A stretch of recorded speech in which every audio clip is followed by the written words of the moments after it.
The Eternal Bloodline. Kabanata 74. Humihingi ng mahina si Kyle at tiningnan ang kanyang mana. 20% mana left. Naglinis na yata ako ng bundok. Bumaba na tayo. Tinapik niya ang paa sa lupa at agad na tumakbo pababa. Ang bundok ay mabato at maraming malalaking bato ang nakakalat sa lahat ng dako. Habang naglalakad ay napahinto siya nang makita ang grupo ni Regis na nauuna sa kanya. Napatingin si Kyle sa likuran nila. Naglakbay ang kanyang mga mata sa batang babaeng honey-haired na naglalakad sa likod ni Regis kasama ang isa pang babae. Mukhang magkakilala sila. Gusto niyang kamustahin si Regis ngunit nang maisip niya kung paano sila tumatakas matapos masaksihan ang ice domain ay pinigilan niya ang sarili. Umiling si Kyle at nagpas siyang lumipat sa ibang direksyon. Pagkababa mula sa bundok ay may nakasalubong pa siyang mga halimaw ngunit sila ay masyadong mahina. Medyo nakaka-relax ang mga araw ni Kyle sa kagubatan. Iiwasan niya ang lahat ng iba pang kalahok at papatayin ang pinakamaraming halimaw hanggat maaari. Ang problema lang ay hindi siya nakakaligo ng maayos. Malinis ang maliliit na lawa at iba pang pinagmumula ng tubig na kanyang nakasalubong sa kanyang paglalakbay ngunit hindi siya nasisiyahan.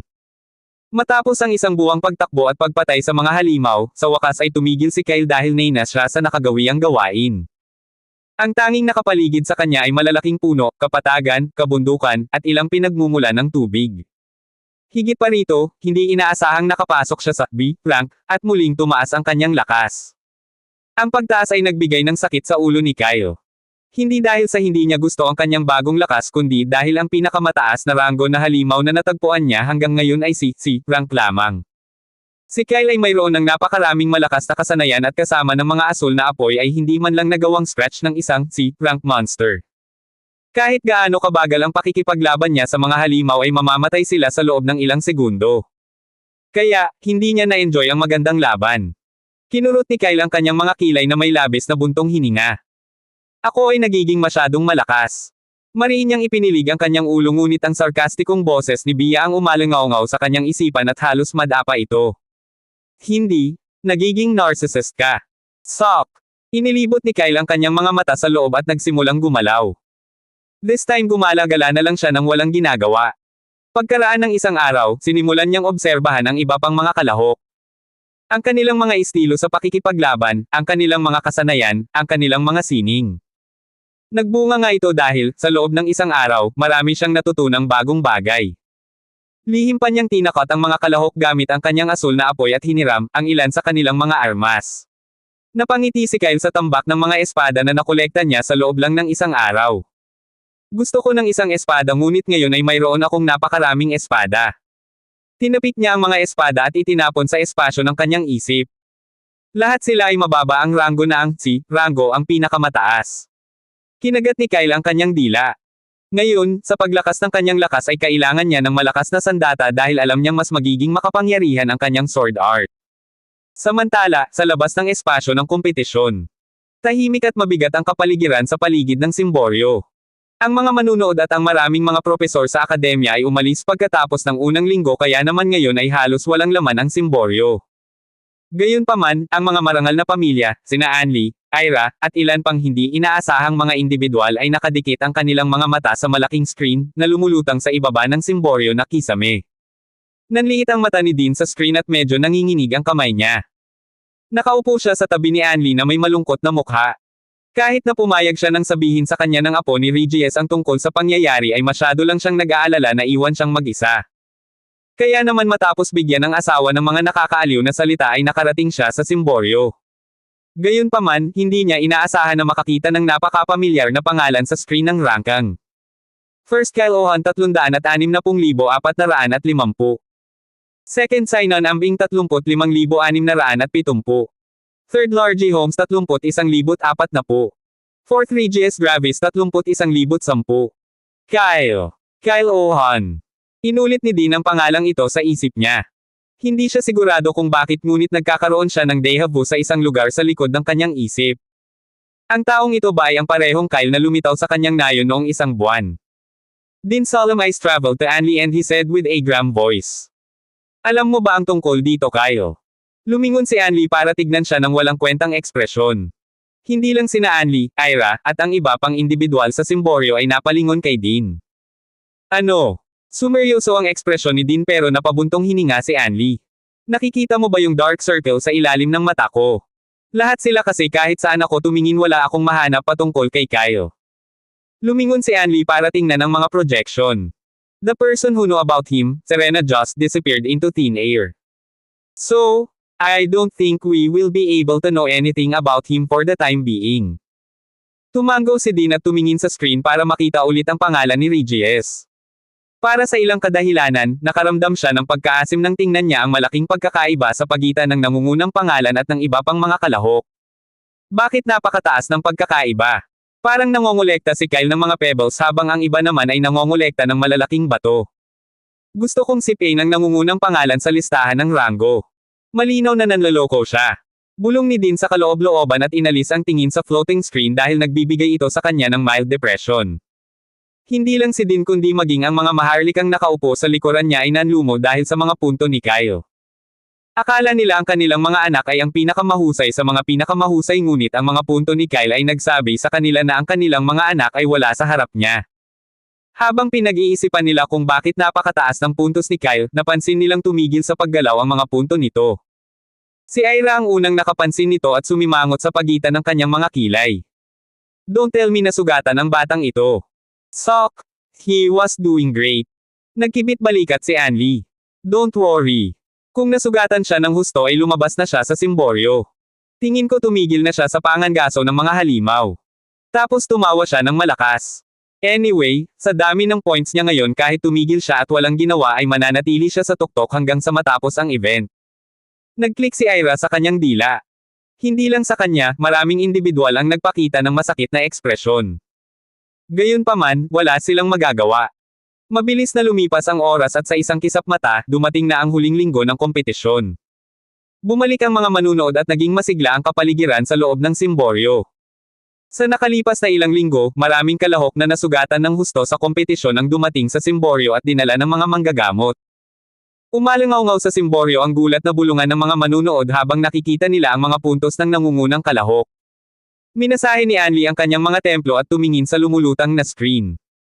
Maingat niyang ibinalik ang tingin sa Royal Envoy na dumating kahapon para lang pumili ng nangungunang 200 kalahok. Ang Royal Envoy ay isang middle-aged elf. Nakasuot siya ng puting kamisete na may mga gintong pattern na nakaukit sa kanyang mga balikat at manggas. Pinilit ni Anli ang kanyang dila. Gusto niyang tanungin ng palihim ang nangungunang kalahok upang malaman ang kanyang pagkakakilanlan ngunit tila imposible na ito ngayon dahil sa presensya ng sugo. Nagmamaktol siya pero nakatutok sa malaking screen. Isang malakas na palagpak ang umalangaw-ngaw sa kanyang tabi at nagsimulang lumutang si Ira sa himpapawid.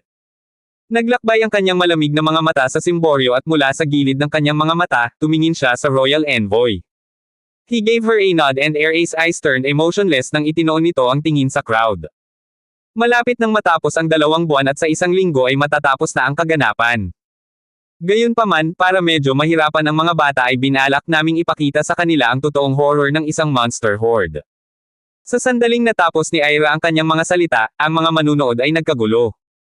Ang mga propesor mula sa iba't ibang akademya ay tumayo mula sa kanilang mga upuan dahil sa gulat. Ang biglaang paghahayag ay nagpamutla sa kanilang mukha. Ang isang monster horde ay hindi isang bagay na kayang hawakan ng mga bata. Gusto nilang sabihin ang kanilang mga opinyon ngunit matalim ang mga mata ni Ira. Isang invisible pressure ang bumagsak sa karamihan at tinakpan nila ang kanilang mga bibig sa mga pangit na ekspresyon. Gayunpaman, hindi tulad ng karamihan, si Dean at ang mga maharlika ay hindi tahimik. Sumabog si Dean sa isang galit na dagandong. Anong sabi mo ngayon lang? Itinagilid ni Ira ang ulo para tumingin sa likod na nakataas ang kilay. Control your voice, Dean. You are older I know but remember I am stronger. Ikaw. Naikuyom ni Dean ang kanyang mga kamao kaya namuti ang kanyang mga buko. May umbok na ugat sa kanyang noo.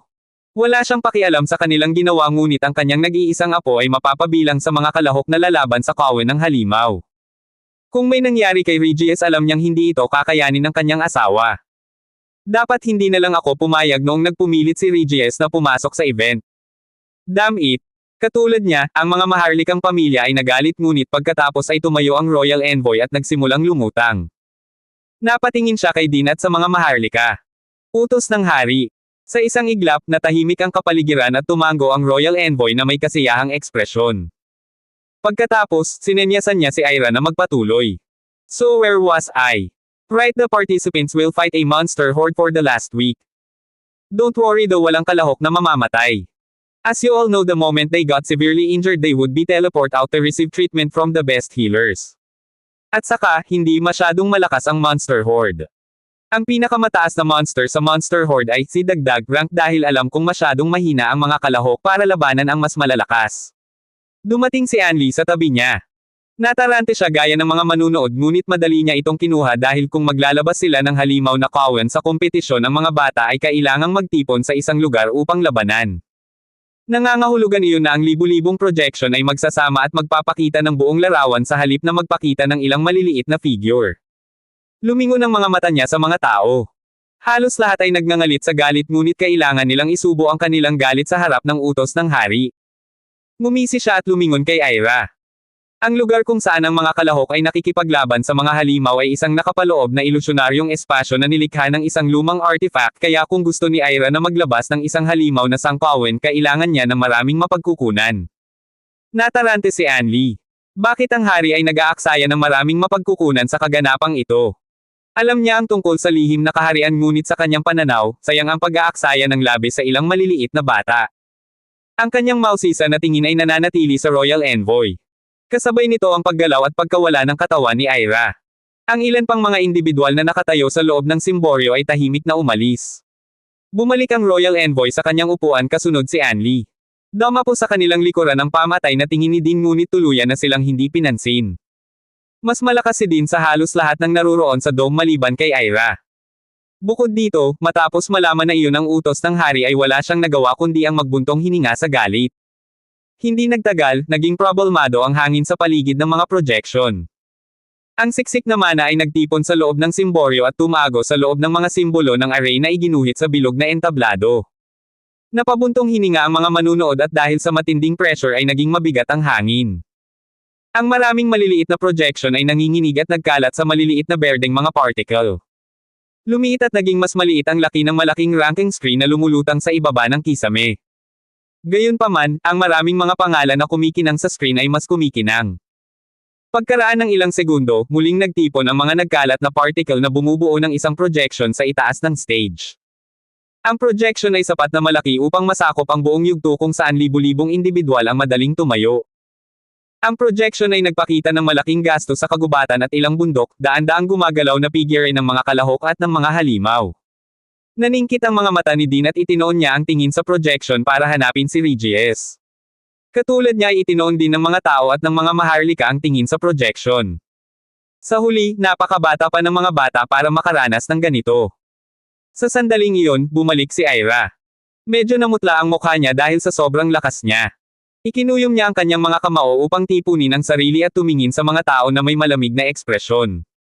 Sa loob ng ilang minuto, aatakehin ng monster horde ang kagubatan na ipinapakita sa projection mula sa silangang bahagi.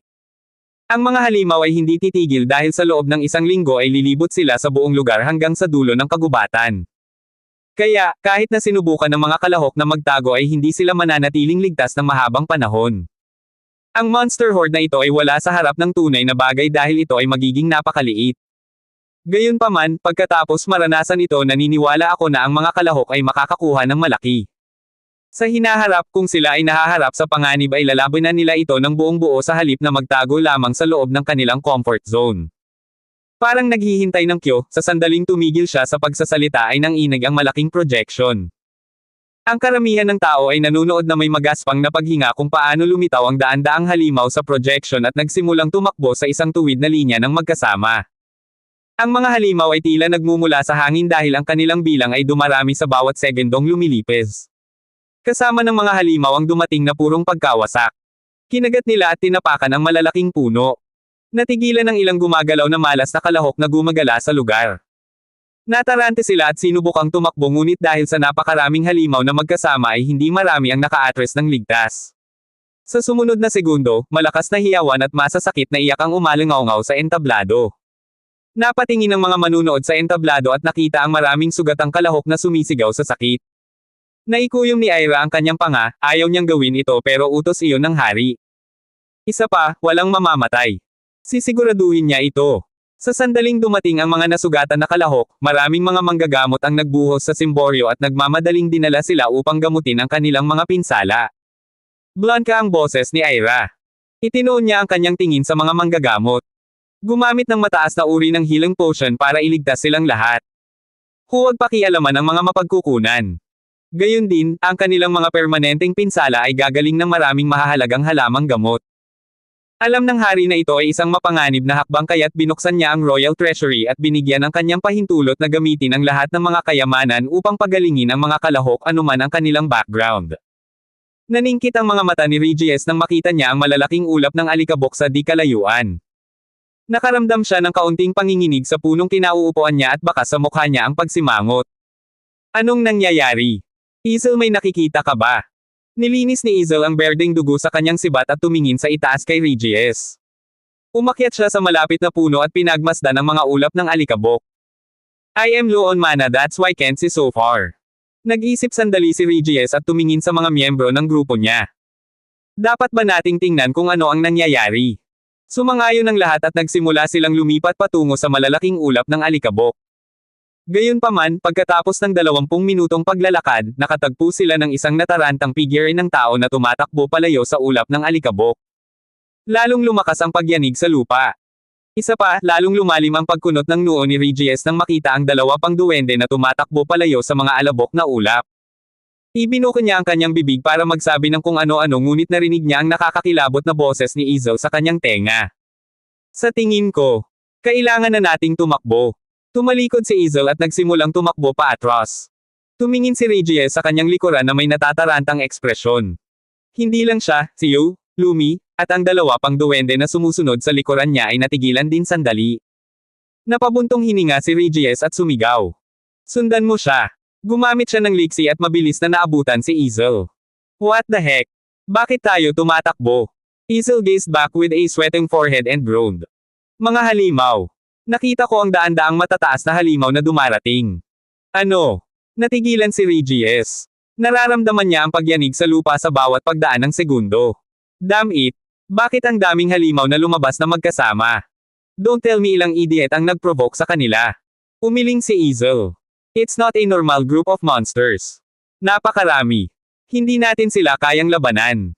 Narinig ni Yu, Lumi, Niv, at Faith ang kanilang pag-uusap at nilakasan ang kanilang takbo.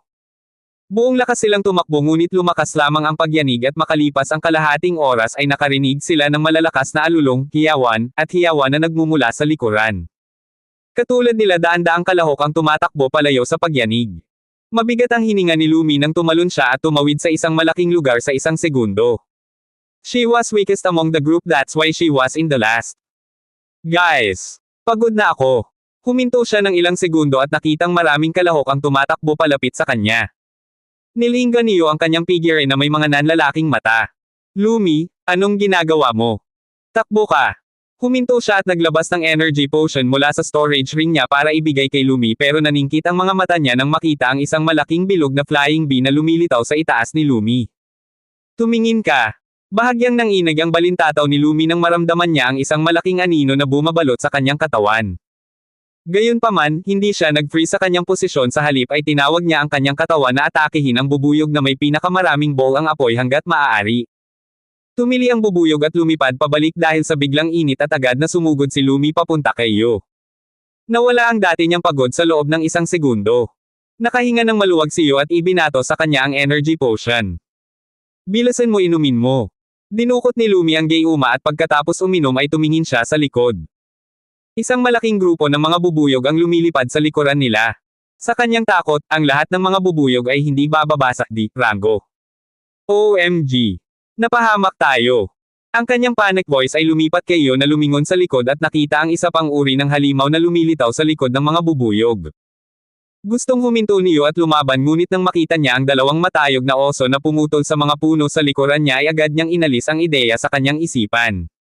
Bumalik ang tingin ni Regis sa mga miyembro ng grupo niya.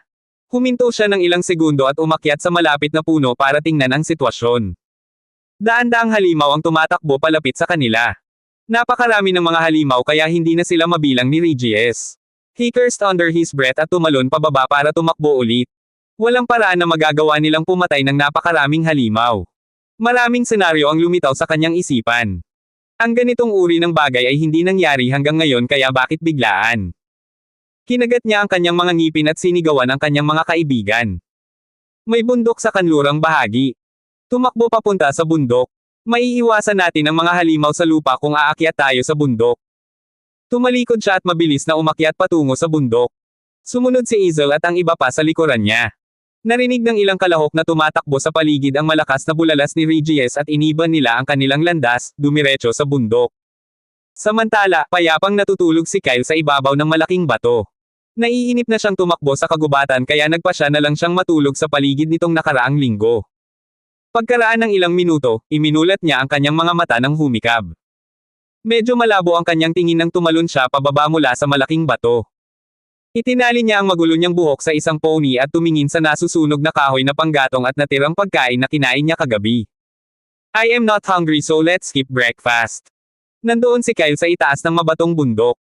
Ilang araw na ang nakalipas ay tahimik siyang sumusunod sa likod ng duo ng duwende dahil ang isa sa mga duwende ay tila bihasa sa arrays. Gayunpaman, nabigo siya matapos sundan ng duo sa loob ng ilang araw dahil wala siyang nakuhang anuman. Kaya naman hindi na siya sumunod sa kanila. Inunat ni Kyle ang kanyang katawan at nagsimulang mag-jogging pababa patungo sa dulo ng bundok. Bahagyang naningkit ang kanyang mga mata nang makita ang mga alabok na ulap at malalaking paggalaw sa pagitan ng mga puno sa ibaba ng bundok. Bumagal ang takbo ni Kyle nang makita niya ang napakaraming lumilipad na halimaw na papalapit sa bundok sa napakabilis na bilis. What the heck? Kinusat niya ang kanyang mga mata sa pag-aakalang baka nag-i-imagine siya ngunit kahit na ano ang kawan ng mga lumilipad na halimaw ay hindi nawala. Sa halip, lumalapit sila sa bawat segundong lumilipes. Ito. Huminga ng malalim si Kyle. Napakaraming halimaw. Nakatulog lang siya ng ilang oras at ang berdeng gubat ay naging monster forest. Huminto siya sa kinatatayuan niya. Tiyak na may mali dito. Baka may namiss siyang importante habang abala siya sa pagtulog. Nanatili ang kanyang tingin sa kagubatan sa ibaba ng bundok at sa ilalim ng kanyang nagtatakang tingin ay maraming kalahok ang tumalon mula sa kagubatan at nagsimulang umakyat sa bundok. Ang mga kalahok ay pinagpapawisan na ang kanilang paghinga ay punit-punit habang ginagawa nila ang kanilang makakaya upang umakyat ng mataas hanggat maaari. Nakita ni Kyle ang dalawang pamilyar na figure sa gitna ng maliliit na tao at nawala sa kanyang kinalalagyan. Siya ay nagpakita sa tabi ng isang batang lalaki na halos sa bingit ng collapse. Ahem. Halos matarante si Regis na kakadating lang sa bundok nang biglang may narinig na boses sa kanyang tenga. Ang kulit. Lumingon siya para tingnan ang figurang tumatakbo sa tabi niya at halos madapa. Kyle. Inosenteng iminulat ni Kyle ang kanyang mga mata at ikinaway ang kanyang kamay. Hi, Regis. Kamusta? Hindi alam ni Regis kung matatawa o maiiyak. Ang makita si Kyle ay talagang nakakagulat ngunit sa ngayon ay hindi pa sapat ang sitwasyon para magpalitan sila ng pagbati. Ako ay namamatay. Sigaw niya at binilisan niya pa. Ibinalik ni Kyle ang tingin sa tumatakbong duwende na may buhok na pulot na nakatitig sa kanyang figure ng nanlalaki ang mga mata ngunit nang damapo ang mga mata ni Kyle sa kanya ay umiwas agad ito ng tingin. Tumalikod siya at binilisan ang takbo para mahuli ulit si Regis. By the way, anong nangyayari? Medyo inosente ang tanong ni Kyle pero ang tanging gusto lang ni Regis ay suntukin siya ng isang beses. Regis blurted out sa isang iritadong boses. Paano ko malalaman? Mapayapa akong nakatayo ngunit daan-daang halimaw ang lumitaw nang wala sa oras. Halos kalahati ng mga kalahok na tumatakbo sa paligid ko ay natanggal. Sumagot si Kyle ng at bumagal para matingnan niya ng maayos ang mga halimaw na sumusunod sa likod ng mga kalahok. Bumalik ang tingin ni Regis sa kanyang figure at sumigaw sa pagkadismaya. Why the hell are you slowing down? Tumakbo ka delikado. Kinawian ni Kyle ang kanyang kamay at nagsimulang mag-jogging pababa. It's alright. I am just gonna check for a while. Halos mabulunan ng hininga si Regis at magmura ng malakas. Sabi ko tumakbo ka bakit ka bababa? Hindi pinansin ni Kyle ang sigaw ni Regis at nanliit ang kanyang mga mata sa mga lumilipad na halimaw na papunta sa bundok. Ang mga halimaw sa kagubatan ay umaakyat na rin. Kung magpapatuloy ito sa lalong madaling panahon, ang buong bundok ay napapalibutan. Sa tingin ko hindi tayo makakatakas, kailangan nating lumaban. Nararamdaman niyang mahina ang mga halimaw. Gayunpaman, ang kanilang malaking bilang ay isang bagay na lubhang nakakaalarma. Maraming tumatakbong kalahok ang tumitig sa kanyang figure na may iba't ibang emosyon na kumikislap sa kanilang mga mata, pagtataka, pagkabigla, pang-aalipusta, at pagkamausisa.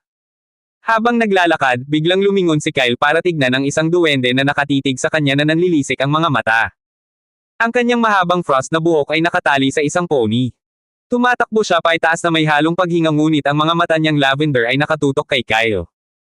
Karaniwang hindi pinapansin ni Kyle ang ganitong uri ng sitwasyon ngunit ang kanyang tingin ay naglakbay sa batang babae na may buhok na pulot na tumatakbo sa tabi niya at binigyan niya ang mga babae ng isang magalang na tango. Malakas na bulalas ng babaeng may yelong buhok. OMG! Napakagwapo at maganda ng taong silver-haired na iyon. Lumi! Sigaw niyo na nagngangalit ang mga ngipin at kinaladkad ang tulala niyang kaibigan. Sa sobrang kahihiyan ay gusto niyang itulak ang isang bagay sa loob ng bibig ni Lumi para tumahimik siya. Maraming tumatakbong kalahok ang lumingon para tingnan ang dalawang batang babae na may magkasalungat na emosyon. Habang buhay silang tumatakbo at may nanalo lang sa kagandahan dahil sa kanyang kagandahan. Nakakainggit. Nagsalubong ang kilay ni Kyle at agad niyang pinagsisihan ang desisyon niyang tumanggaw sa kanila. Binawi niya ang kanyang mga mata at nagsimulang tumakbo muli ngunit may naririnig siyang ingay sa likuran niya. Malamang nag-aaway ang dalawang babae. Sa gitna ng maraming tunog at boses, narinig niya ang pangalang Yu, at nagtaas ng kilay. So, Yu ang pangalan niya. Napaisip si Kyle at sa gulat ng kalahok ay nawala siya sa kanyang pwesto. Bumalik ang tingin ni Regis sa lugar kung saan nawala si Kyle at nag-ungol. What the hell is he planning? Alam kong malakas siya. Pero masyadong delikado. Tumigil siya sa pagtakbo at kumaway sa mga miyembro ng grupo niya. Guys, stop running. I think something is wrong with the monsters. Umaakyat na rin sila. Lumapit sa kanya si Izel na may halong paghinga. Lumiwanag sandali ang saya niyang mga mata at tumingin kay Regis na may maputlang ekspresyon. Tama ka. Kitang-kita ko ang mga halimaw na umaakyat sa bundok mula sa harapan. Not to mention the hundreds of flying monsters, even if reach the top of the mountain I don't think we can stay safe for long. Tumanggaw si Regis na may malungkot na ekspresyon. Napansin ko ang mga halimaw na sumusunod sa likod natin ay iba sa mga nakalaban natin noon. Hindi nakatutok ang kanilang mga mata at dinudurog lang nila ang lahat sa kanilang landas nang walang pakialam sa kanilang buhay. Dumating si Nayo at Lumi sa tabi ng dalawa at narinig ang kanilang pag-uusap. Isang flash ng pagkabigla ang dumaan sa mga mata niyo nang maunawaan niya ang kasalukuyang sitwasyon. Senior, I am not sure but according to your description hindi ba parang pamilyar ang senaryo na ito sa mga nababasa natin sa history books? I am not sure if it's possible in this place but what if? It's a monster horde. Nanginginig ang mag-aaral niyo sa sarili niyang teorya at lumingon si Regis para tingnan siya na may nakatulala na mga mata. Teka. Ang lahat ng ito ay halos kapareho ng isang monster horde ngunit paano ito posible kapag tayo ay nasa isang testing space? Itinikom ni Regis ang kanyang bibig nang mag-click ang lahat. Nasa isang testing space sila. Nangangahulugan ba iyon na ginawa ng mga taong kinauukulan ang senaryo na ito para pahirapan ang pagsubok? Nagmura siya sa ilalim ng kanyang hininga at tumingin sa mga halimaw. Kung halimaw horde. Wala nang saysay ang pagtakbo dahil hinding-hindi atras ang mga halimaw. Sa halip, babaliktarin nila ang lahat. Hindi ko alam kung dapat ba akong matuwa na walang monster lord na kumokontrol sa kayag na ito. Huminga ng malamig si Izel. Sinusubukan ba ng kaharian na patayin silang lahat? O kung hindi, bakit sila magtatakda ng isang mapanganib na pagsubok? Tumabi sa kanila sina Faith at Niv at tumaas ang boses ni Regis para sumigaw sa taas ng kanyang dibdib upang kunin ang lahat ng atensyon ng tumatakbong kalahok. Lahat ng tao ay walang kwenta sa pagtakbo. It's a monster horde. Kung ayaw mong maalis magsama-sama ka at handa kang lumaban. Or else we are all doomed. Kabilang sa 200 o isang bagay na tumatakbong mga kalahok lamang ang mga may ilang brain cells ang tumigil upang tumingin kay Regis na may dilat na mga mata. May pag-aalinlangan sa kanilang mga mata ngunit nang makita nila ang daan-daang halimaw ay nagngangalit ang kanilang mga ngipin at lumapit kay Regis. Hindi nagtagal, nabuo ang isang malaking grupo ng mga kalahok at nakatayo sa harapan nila si Regis. Pinagmasdan nila ang napakaraming halimaw na sumugod sa kanila sa hindi kapani-pani walang bilis. Gayunpaman, pinatibay nila ang kanilang determinasyon na lumaban. Samantala, si Kyle nga ay nasa likod niya kung ano ang nangyayari ngunit pagdating niya sa ibaba ng bundok ang kanyang atensyon ay naaga ng nag-iisang demi-human na nakikipaglaban sa mga halimaw na may mga ngiping nagngangalit. Pinagmasdan ni Kyle ang pares ng sungay na lumalabas sa kanyang ulo ngunit nanlaki ang kanyang mga mata nang makita ang isang pares ng nakatiklop na itim na pakpak sa kanyang likuran. Ang itim na buhok na demi-human ay mukhang engrossed habang sinuntok niya ang sunod-sunod na halimaw. May suot siyang matigas na bagay sa kanyang buko para mas mapanganib ang kanyang mga suntok. Kasabay nito, ang mga demi-human na tainga ay kumaibot nang marinig niya ang mahinang kalusko sa likuran niya. Sinipa niya ang halimaw na kinakalaban niya at tumalikod para sipin ang nasa likod niya pero nang makita niya ang figure ni Kyle ay napatigil siya nang nakakunot ang noo. Anong ginagawa mo dito tao? Umalis ka delikado. Taliwas sa kanyang mapagmataas na ekspresyon ay medyo kalmado ang kanyang boses. Nakadikit ang mga mata ni Kyle sa pares ng pakpak sa likod niya. Kaya mo bang lumipad? Ikaw. Ang demi-human ay hindi nakaimik ngunit pagkatapos ay napatingin siya sa isang halimaw ng pusa na tumalon kay Kyle mula sa likuran. Nababa na siya sa mana pero napatalon siya at iniunat ang kamay para hawakan ang balikat ni Kyle habang gusto niya itong itulak palayo sa attack rage pero sa gulat niya, madaling naiwasan ni Kyle ang kamay niya at lumayo. Kinusat ng demi-human ang kanyang mga mata at tulalang tumingin kay Kyle ngunit pagkatapos ay bumagsak ito sa isang puno ng malakas. Fuck!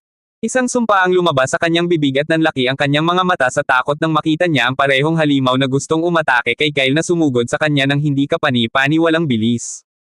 Ikinuyom niya ang kanyang mga kamao at inilagay ang kanyang mga braso sa harap ng kanyang mukha para sa pagtatanggol ngunit hindi dumating ang pag-atake na kanyang hinihintay. Sa halip, isang malakas na masakit na sigaw ang narinig sa kanyang harapan. Inalis niya ang kanyang mga braso at may nakita siyang nagpalaglag sa kanyang panga. Sa halip na isang halimaw, isang kumikinang na ice statue ang nakatayo sa kanyang harapan. Ang malamig na aura ay lumabas mula sa ice statue at kitang-kita niya ang kilabot at sakit sa loob ng mga nakapirming mata na iyon. Isang kakaibang boses ang narinig sa kanyang tainga. Ayos ka lang ba? Sa susunod na segundo, sa harap ng kanyang nakatulala na mga mata, ang ice statue ay nasira sa maraming maliliit na piraso. Hindi pa nakakita ng ganito si Sinon sa buong buhay niya kahit sa pinakamabangis niyang panaginip. Alam niya talaga na maraming malalakas na kasanayan ang umiiral ngunit paanong ang isang tao ay mag-freeze ng isang buong halimaw sa loob lamang ng ilang segundo. Nablangko ang kanyang isip nang makita ang mga piraso ng yelo ngunit maging ang mga piraso ng yelo ay naging alikabok at umikot palayo sa hangin. Napatingin siya sa figurang may gawa ng lahat. Silver na buhok at walang pakialam na berdeng mga mata. Ilang segundo rin ang inayos niya at tumayo. Gayunpaman, muli niyang nakita ang tatlong halimaw na sumusupot sa taong may pilak na buhok mula sa likuran. Ibinuko ni Sinon ang kanyang bibig para magbigay ng babala ngunit ang sumunod na nangyari ay nagpamanhid sa kanyang anit. Hindi man lang lumingon ang kulay pilak na buhok. Isang dagat ng asul na apoy ang lumitaw sa kanyang likuran na bumalot sa mga halimaw.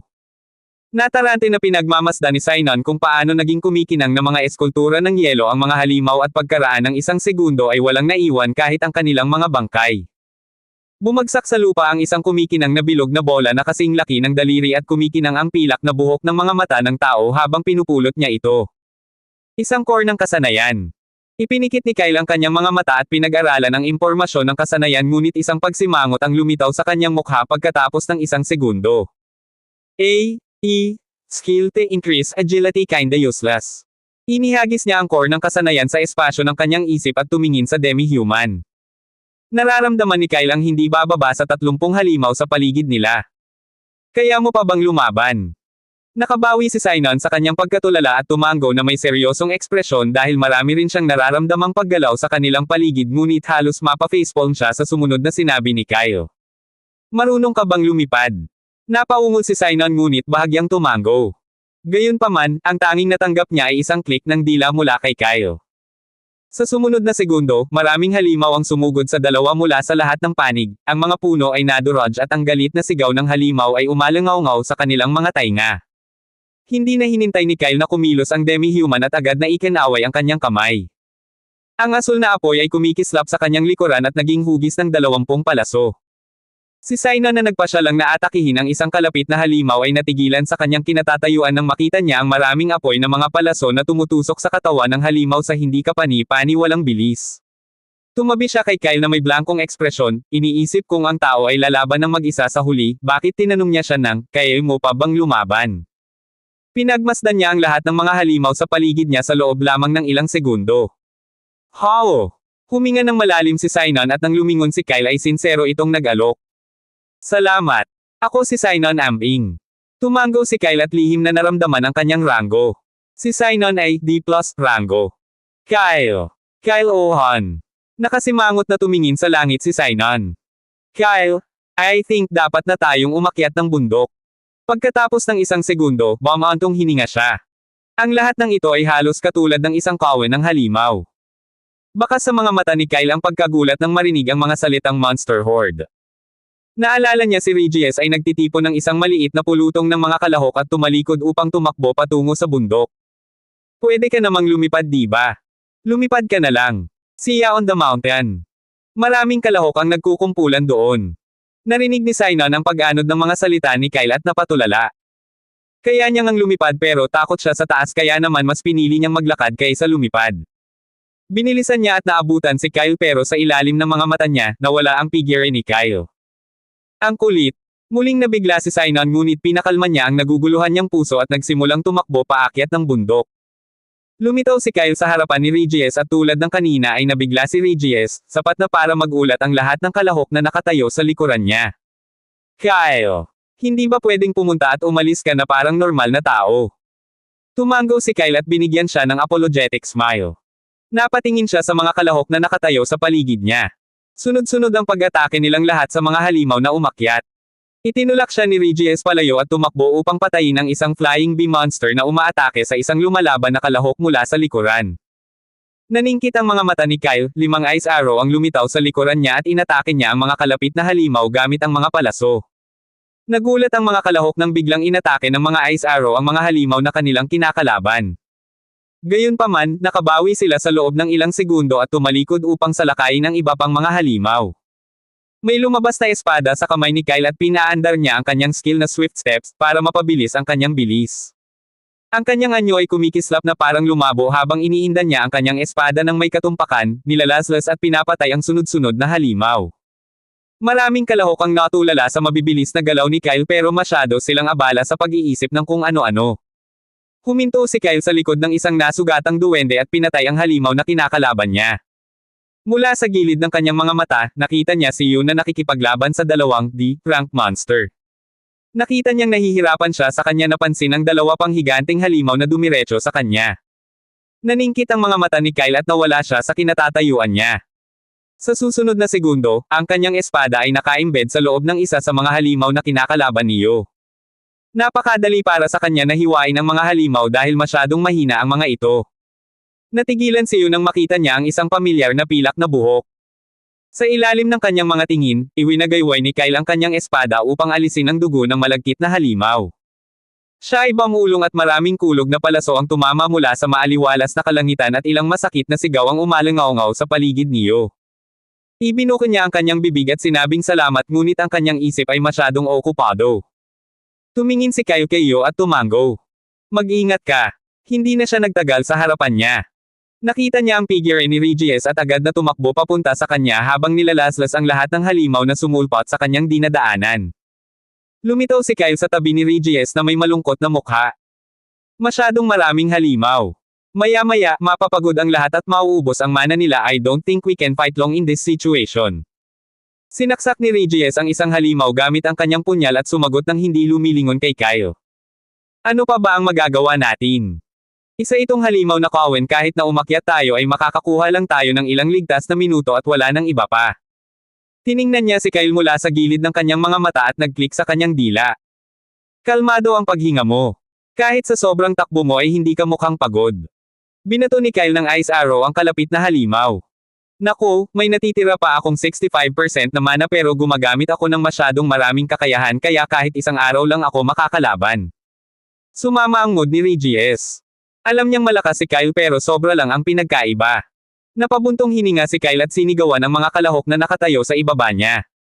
Umakyat ka. Magtatapon ako ng ilang malalaking bato sa bundok para durugin ang mga umaakyat na halimaw. Tumingin sa kanya si Regis na may pagtataka. Mga boulder. Oh, how he wished na hindi niya naalala ang nakakatakot na eksenang nakita niya noong isang buwan. Nanlaki ang mga mata ni Regis at nauutol ang boses. Napaka-agresibo ko noong gabing iyon. Hindi ba siya galit? Bakit niya ako tinutulungan? That was you. Yung ice shield. Nagkibit balikat si Kyle at binigyan siya ng pilyong ngiti. Ito ay isang paraan ng pagtitipid ng mana. Abangan ang mga susunod pang kabanata ng The Eternal Bloodline.